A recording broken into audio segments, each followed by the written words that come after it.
Hello guys, welcome to my channel. তো আজকে আমি এক্সপ্লেন করবো সোলো লিভিং সিজন 2 এর এপিসোড নাম্বার 9। তোমরা যারা আগের এপিসোডগুলো দেখোনি সেগুলোর লিঙ্ক আমি ডিসক্রিপশনে দিয়ে রাখবো, সেখান থেকে দেখে নিতে পারো। সো বেশি দেরি না করে চলো শুরু করা যাক আজকের ভিডিও। তো আগের এপিসোডে আমরা দেখতে পেয়েছিলাম জিনো ডিমন কিং বারানকে মেরে দেয় এবং এখন তার এলিক্সার অফ লাইফ বানানোর জন্য 3টা আইটেমই সে পেয়ে গিয়েছিল। বাট সেটাকে বানানোর জন্য জিনোর ইন্টেলিজেন্স লেভেলটা হাই প্রয়োজন ছিল, যেখানে জিনু এতদিন শুধুমাত্র তার পাওয়ার এবং তার স্পিডকেই লেভেল আপ করছিল।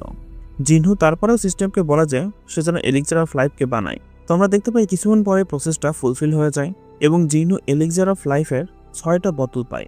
তো এলিক্সার অফ লাইফ এমন একটা ওষুধ যেটা খাওয়ার ফলে যে কোনো অসুখই ঠিক হয়ে যায়। তো এটা দিয়ে জিনু তার মাকে ঠিক করতে চায়, যে এটার্নাল স্লাম্বার নামের একটা অসুখে 4 বছর ধরে হসপিটালে পড়ে আছে। তখন আমরা দেখতে পাই আয়রন সেই হোয়াইট ড্রাগনের লাশটা জিনুর কাছে নিয়ে আসে, যেটা থেকে জিনু তার প্রশংসা করে। এটাই যে সে অনেক ভালো কাজ করেছে, কারণ হোয়াইট ড্রাগনটা একটা কিচার ছিল, কোনো ডিমন ছিল না। তো জিনু সেই ড্রাগনের শেডটাকে স্ট্র্যাক করতে পারবে। তারপরে সে অ্যারাইজ বলে, তারপরে সেই ড্রাগনটা জিনু শ্যাডো আর্মির নিউ মেম্বার হয়ে যায়। তো সিস্টেম তার নাম রাখতে বলে এবং জিনু তার নাম কাইসেল রাখে। অ্যাসেল তখন বলে যে এর উপর বসে তো আমরা অনেক দ্রুতই বাসায় চলে যেতে পারবো এবং ক্যাসেলে গিয়ে আমরা পার্টিও তো করতে পারবো। বাট জিনু যত তাড়াতাড়ি সম্ভব এখান থেকে বের হতে চাচ্ছিল, যাতে করে সে দ্রুত তার মাদারকে ঠিক করতে পারে। সো এক ফ্লোর করে যেতে তো অনেক টাইম লাগবে। তখন জিনু দেখতে পায় যে অ্যাজ এ রিওয়ার্ড হিসাবে সে একটা রুইন স্টোন পায়, যেটা ইউজ করে সে নতুন একটা পাওয়ার পায়। সেটা হচ্ছে শ্যাডো এক্সচেঞ্জ, মানে সে তার যে কোনো শ্যাডো আর্মের সাথেই তার পজিশনটা, মানে তার জায়গাটা চেঞ্জ করতে পারবে। এমনকি সে ওয়ার্ল্ডের যে জায়গাতেই থাকুক না কেন, সে সেকেন্ডের মধ্যে তার জায়গাটা সোয়াপ করে ফেলতে পারবে। জিনু তারপরে অ্যাসেলকে বলে যে সে যেন একলাই বাসায় চলে যায়, তার কাছে এতটা টাইম নেই, ভাগ্যে যদি থাকে তাহলে তাদের আবার দেখা হবে। এটুক বলে জিনু সেখান থেকে গায়েব হয়ে যায়।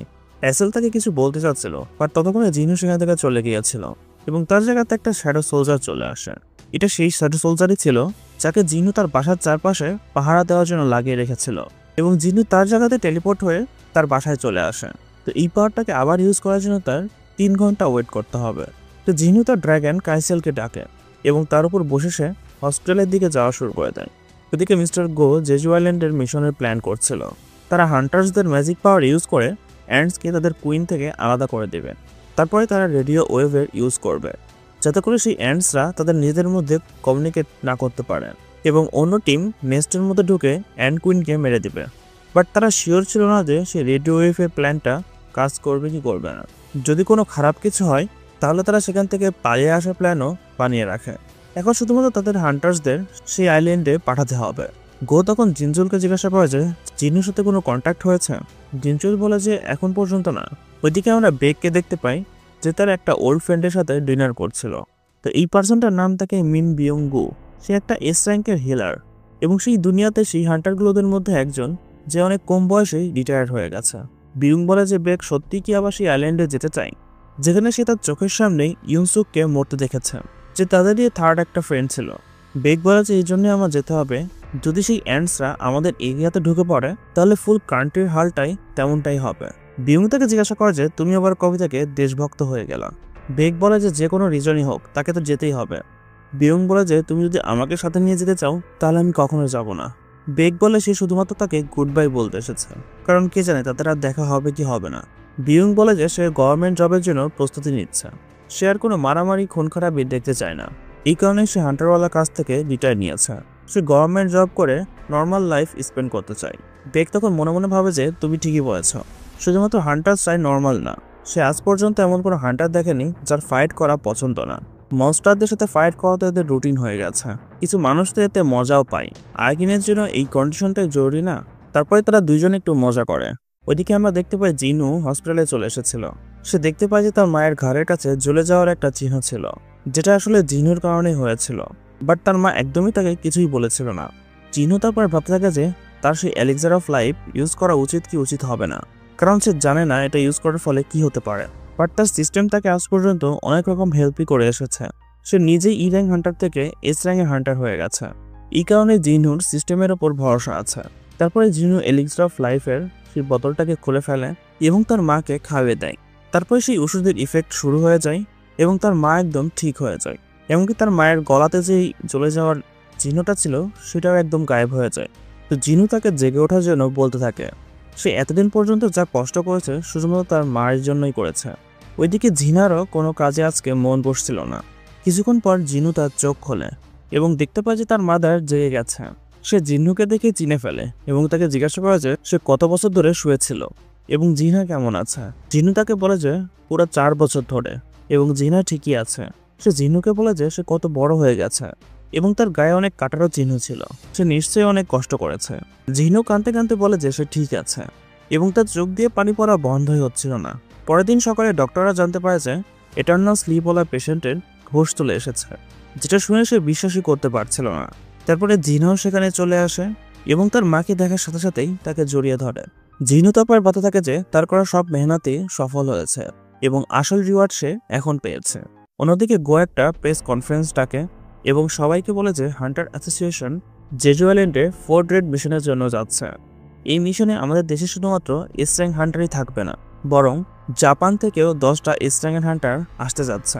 এই র্যাঙ্ক এবং তার নিচের হান্টার্সরাও সাপোর্টের জন্য এই মিশনে পার্টিসিপেট করবে এবং এইবার আমরা শিওর সেই অ্যান্টসদের সাফ করে দেব। এই নিউজটা দেখে বিয়ং এর মনে আসেছে কিভাবে সে এবং ইউসুক জেজু আইল্যান্ডে যেতে ভয় পাচ্ছিল, বাট ইউসুক তাকে বলেছিল যারা ফাইট করতে পারে না তারা তো সম্ভবত আরো বেশি ভয় পাচ্ছে, তো এই কাজটাকে শুধুমাত্র আমরাই ফুলফিল করতে পারি, নাছাড়া এই দেশটা অ্যান্টসের নেস্ট হয়ে যাবে। তখন বেগ ঘুমের মধ্যেই বকবক করতে থাকে যে আমি সেই অ্যান্টসগুলোকে আমার হাত দিয়েই পিষে ফেলবো। সম্ভবত বিয়ংয়েরও সেই মিশনে যাওয়ার জন্য মন টানছিল। ওইদিকে জিনু এবং জিনহা তার মাকে তাদের বাসায় নিয়ে আসে এবং তাদের ঘরের অবস্থা একদমই খারাপ ছিল, কারণ জিনু যখন থেকে গিয়েছে জিনহা ঘর একদমই পরিষ্কার করেনি। তো তারপরে তারা 3 জন মিলেই বাসা সাফ করা শুরু করে দেয়। তো জিনু তার ফ্যামিলিকে দেখে অনেক খুশি ছিল, বাট সে জানে না কেন তার আজীব মতো একটা ফিল হচ্ছিল, এমনটা যে সে কোনো লাইন ক্রস করে ফেলেছে যেটা তার করা উচিত ছিল না।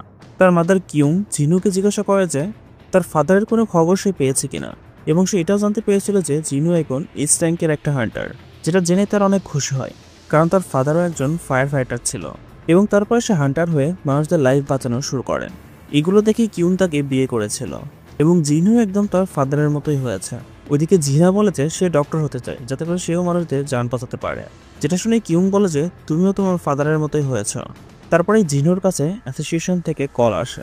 ওইদিকে গো বলে যে প্রেস কনফারেন্সের পরে থমাস আন্দ্রে নামের একটা পার্সন তার সাথে মিট করতে এসেছিল, যে আমেরিকার ন্যাশনাল লেভেল ইস্ট র্যাঙ্কের হান্টার। তো ন্যাশনাল লেভেলের হান্টার্সরা ইস্ট র্যাঙ্কের হান্টার থেকে একটু বেশি স্ট্রং হয় এবং তারা একলা একটা দেশের মিলিটারি সমান পাওয়ারফুল হয়। তো সে জানে না সে তাদের দেশে মানে কোরিয়াতে কি করতে এসেছে। গো তারপর জিজ্ঞাসা করে যে জিনুর সাথে কি কোনো কন্ট্যাক্ট হয়েছে। জিনজুল বলতে তার সাথে কথা হয়ে গেছে, সে কিছুক্ষণের মধ্যেই চলে আসবে। তারপরে জিনু চলে আসে এবং গো তাকে বলে যে 4 দিন পর আমরা রেড মিশনে যেতে যাচ্ছে এবং সে চাচ্ছিল যে জিনু যেন তাদের মিশনে পার্টিসিপেট করে। লেভেল আপ করার জন্য জিনুর কাছে এটা একটা অনেক ভালো সুযোগ ছিল, বাট এখন তো সে তার মাদারকে ঠিক করে ফেলেছে, ফাইট করার জন্য তার কাছে আর কোনো মোটিভেশনই বেঁচে নেই। ঠিক তখনই সে হঠাৎ করে পাওয়ারফুল একটা মানা ফিল করতে পারে। তো গো তাকে বলে যে ইস্ট র্যাঙ্ক হান্টার্সরা জিমে ওয়ার্ম আপ করছে, তো তোমারও গিয়ে সেখানে দেখা উচিত। তো আমরা দেখতে পাই বেক এবং হান্টার মা একজনের সাথে ফাইট করছিল। হান্টার মা ফেম গিল্টের ইস্ট র্যাঙ্কের হান্টার। তো মিস্টার গো তাকে বলে যে সেই মানা ওয়েভটা এখান থেকেই বের হয়েছে। ইস্ট র্যাঙ্ক হান্টাররা মাঝে মাঝেই একসাথে হয়। তো জিনু দেখতে পায় যে বেক হার্ট ছিল। তো চয় তাকে বলে যে বেক যদি তার আসল রূপে চলে আসে তাহলে হান্টার মার জন্য পরিস্থিতি অনেক খারাপ হয়ে যাবে, কারণ ফুল পাওয়ারে বেক একটা মনস্টার হয়ে যায়। এখানে বাকি সব গিল্ডের হান্টার্সরাও ছিল, যেমন নাইট গিল্ড, এবং জাপানের 10টা হান্টারও সেখানে চলে এসেছিল, যাদের সাথে গিল্ড মাস্টার গোতো ছিল। তো একটা মেয়ে জিজ্ঞাসা করে যে সে কে। তো হানেকাওয়া তাদেরকে বলেছে তার নাম হচ্ছে জিনহু, সে রিসেন্টলি এস র্যাঙ্ক হান্টার হয়েছে। গোতো বলে যে সে শিওর কোনো অ্যাসেসিন টাইপের হান্টার হবে, যেটা শুনে হানেকাওয়া বলে যে না, সেটা একটা মেজ হান্টার, যেটা শুনে গোতোর বিশ্বাস হয় না। তো চাইন দেখতে পায় যে জিনু সেখানে এসেছিল এবং সে তার স্মেলও পাচ্ছিল। বেক এবং মাকে ফাইট করতে দেখে হানেকাওয়া বলে যে তারা এই দেশের এস র্যাঙ্কের হান্টার, তারা তো দেখছি অনেক উইক। সে শুধুমাত্র গোতোকেই ফাইট করতে দেখেছে, যার কারণে হানেকাওয়ার কাছে বাকি সবাইকেই দুর্বল মনে হয়। তো এই কথাটা নাইট গিল্ডের কিল মাস্টার শুনে ফেলে, যার নাম থাকে জংসু। হানেকাওয়া বলে যে এই নামটা তো কখনোই শুনিনি, যেটা শুনে জংসুর অ্যাসিস্ট্যান্ট তাকে বলে যে সে এস র্যাঙ্কের না, এ র্যাঙ্কের হান্টার, সম্ভবত এই কারণেই শুনতে পাওনি, বাট আমাদের গিল্ডও দেশে টপ 5-এর মধ্যে আসে। গোতো তারপরে বলে যে আমাদের সবাইকে নিজেদের মধ্যে একটা ফ্রেন্ডলি ম্যাচ খেলা উচিত, যেখানে শুধুমাত্র এস র্যাঙ্ক হান্টাররাই পার্টিসিপেট করবে। মিস্টার গো বলে যে এটা তো অনেক ভালো আইডিয়া, বাট এখানে মেইজ এবং বাকি হান্টাররা পার্টিসিপেট করবে না, মানে শুধুমাত্র রেডে যাওয়া হান্টাররাই পার্টিসিপেট করতে পারবে। তো বেক বলে যে যেই নিচে পড়ে যাবে সে হেরে যাবে এবং এই ম্যাচে আমরা টিমের মতো ফাইট করব, যেটা আইল্যান্ডের মতোই হবে। তো গৌতো রাজি হয়ে যায়। তো একটা টিমে ছিল Hunter Shahin, Hunter bake, Hunter Lim এবং হান্টার মা, এবং অন্য টিমে ছিল জাপানিজ হান্টার্সরা, যাদের মধ্যে তোয়াটা, কোমামোটো, হোশিনো এবং টানাকা ছিল। তারপরে তাদের ম্যাচ শুরু হয়ে যায় এবং এই এপিসোডটা এখানেই শেষ হয়ে যায়। সো গাইস, জেজু আইল্যান্ডে যাওয়ার মিশন শুরু হয়ে গেছে। তো জিনহু কি তাদের সাথে যাবে এবং তারা কি এন্ড কুইনকে মারতে পারবে? তো এটা জানার জন্য তোমাদের পরের এপিসোড অবশ্যই দেখতে হবে এবং পরের এপিসোড দেখার জন্য অবশ্যই চ্যানেলকে সাবস্ক্রাইব করে রাখতে হবে, ভিডিওতে লাইক করে দাও এবং শেয়ার করে দাও। অ্যান্ড দেখা হচ্ছে তোমাদের সাথে নেক্সট ভিডিও নিয়ে। Till then tata, bye by.